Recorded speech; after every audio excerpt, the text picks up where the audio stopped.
Mike, stick with us. Let's deal with the other issue that we're facing right now, and that is a breakdown in the talks surrounding the debt ceiling. Kailey Leinz joins us now from Washington, D.C. Kailey, the president is out of town. He's at the G7. Have we hit a serious roadblock, or is this political posturing? Is this a stunt?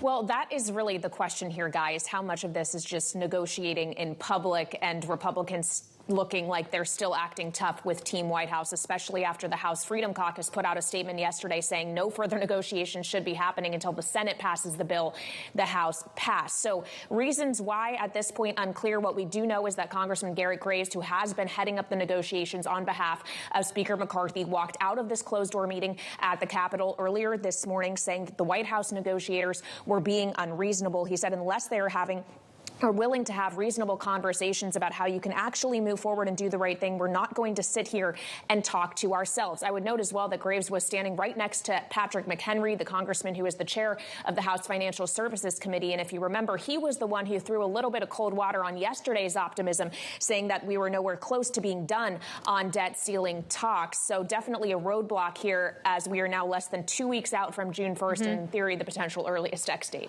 So, I mean, I understand that this could also be posturing, Kailey, but what might things be unreasonable about? Like, if we dig through the red lines, what may this be about?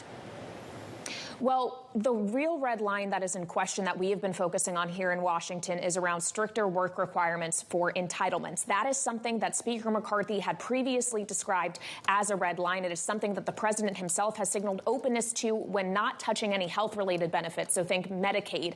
But the others, for SNAP, for example, in theory, the president was leaving on the table. And certain progressives, as well as the Congressional Black Caucus in Congress, have taken serious issue with it. I've spoken with a number of Democratic representatives over the last several days who have said they would vote no for a package that included that. So in theory, that could be one area of problem. Then the other is just the size and scope of the spending caps, the duration of those, and then the timeline for how long the debt ceiling itself should be lifted. All of those could be, at play here and areas of disagreement for the two sides.